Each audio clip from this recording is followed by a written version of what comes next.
It looks like Rhea Ripley may be forced to vacate her WWE Women's World Championship after suffering a freak injury last week on Monday Night Raw. This according to PW Insider, who claims that there have been discussions about Rhea potentially vacating the belt.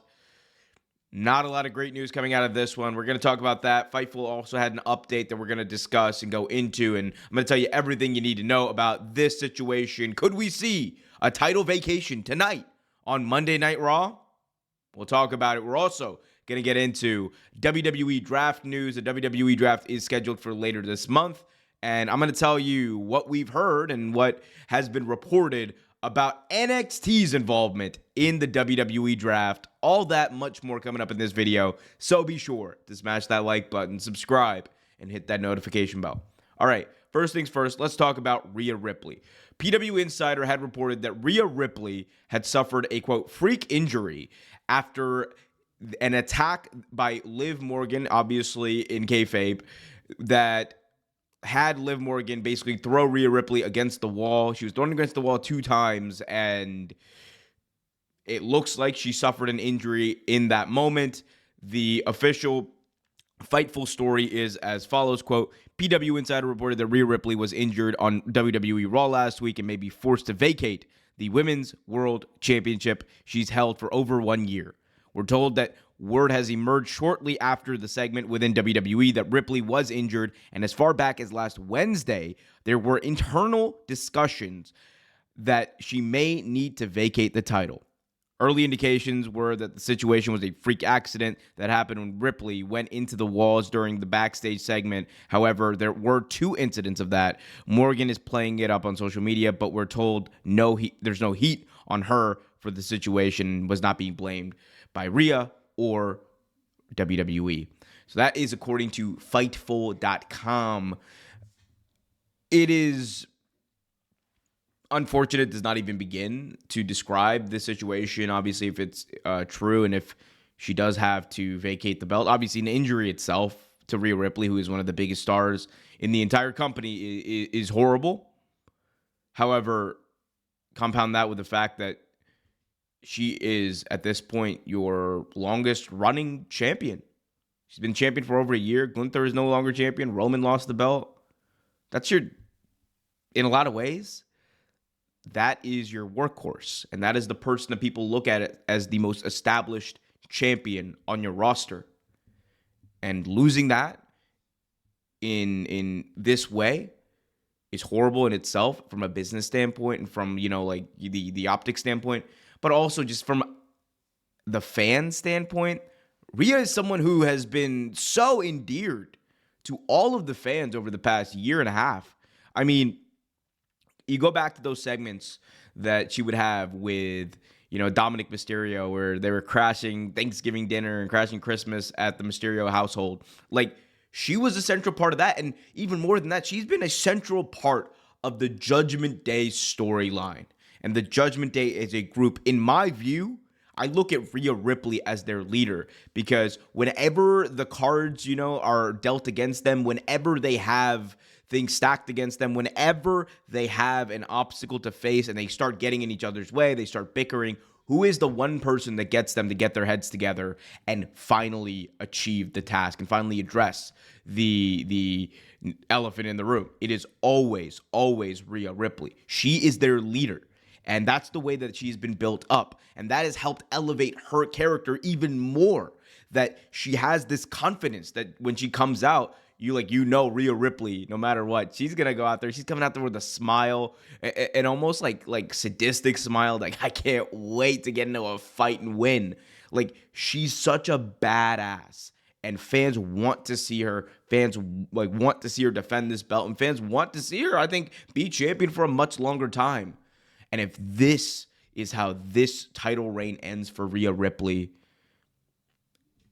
there are going to be a lot of disappointed people. Obviously, first and foremost, the most important thing is Rhea Ripley's health and her well-being. And hopefully she's able to recover from whatever this injury is. We don't know at this point what exactly that is. But, it's just bad. It's just bad. We'll find out on Monday Night Raw tonight whether or not she has to vacate the belt. If she does, I could see WWE trying to put the belt on a more established name. Like, I think Becky Lynch would probably be the person to put it on. And the reason I say that is not because I think Becky Lynch versus Rhea Ripley is the rematch you need to do whenever Rhea returns. It's because one of the big things about Rhea's title run outside of her was going to be whoever defeats her. In the same way we thought about with Roman, in the same way we thought about with Gunther, whoever beats her is going to get a massive, massive, not only push, but rub from it.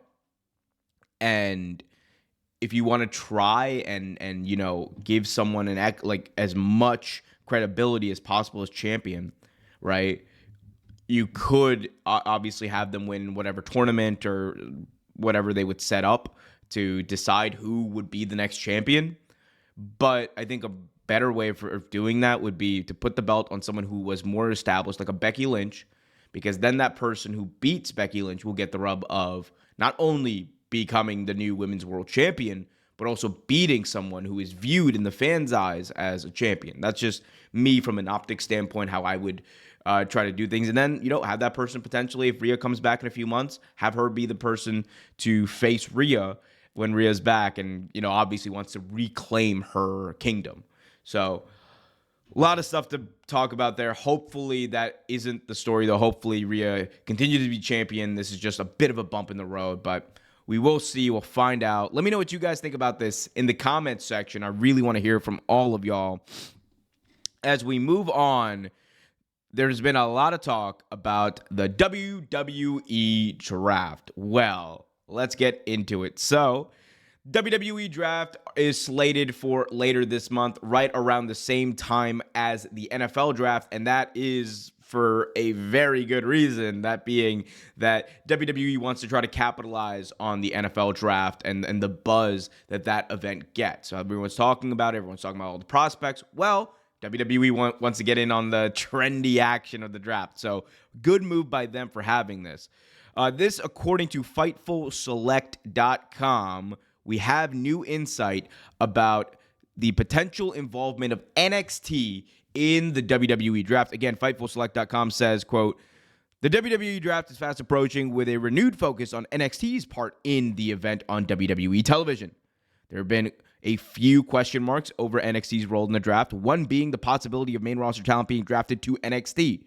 Fightful Select's Corey Brennan has learned from sources close to the NXT creative process, that it's not just a tease. With the Final Testament and Ivar's appearances on this past Tuesday's edition of NXT, setting the stage for other main roster stars to make the jump during the event as part of a renewed focus on making NXT the third brand of WWE once again. Brennan has also been told that the next 2 weeks of NXT programming will focus on the draft in the lead up to the spring break-in. That's an amazing name for a show. But that is the report there from FightfulSelect.com from last night. So NXT having a renewed focus in the draft, I think, is very important. And, it's twofold, right? Number one, you want to make sure that you rightfully finish the storylines of the people who are there, who you know are going to get called up. And you want to make sure that they're positioned in as great a place as possible to succeed on the main roster. But at the same time, NXT has become, for WWE, almost a bit of their own indie, and that's what the vibe was back in 2015 for sure. That was a place where you could see great wrestling, where you could see great storytelling, and have it in an indie feel, and it was essentially, in part, WWE's competition. And a lot of times, those takeover shows that they would run on the same weekend as WrestleMania or as SummerSlam, those would be significantly better than the pay-per-views the following day. And I like the thinking here, though, from WWE of trying to recreate that a bit, but also make it a bit more focused.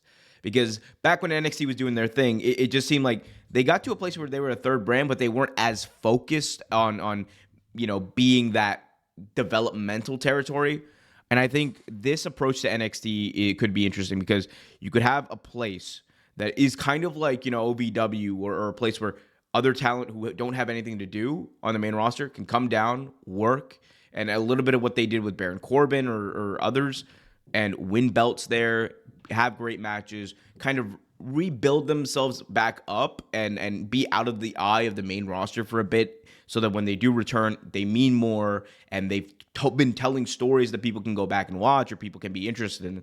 And I think having people drafted to NXT, there's some cool stories you could tell with that. You could tell a story of like someone being drafted to NXT and being really upset about it. Like, how dare you draft me to NXT? I'm the best. And now I'm going to go out there every week on NXT and prove that I'm like, that this was the wrong decision, that I deserve to be on the main roster and build them back up. And, you could tell that story. You could also tell a story of someone being like, hey, look, I'm not doing anything here. NXT is the place I need to be. And it would help build up the mystique around NXT even more. And again, it'll never go back, and hopefully it never goes, or not hopefully, I would love for it to go back to black and gold. But, it's never going to go back to black and gold.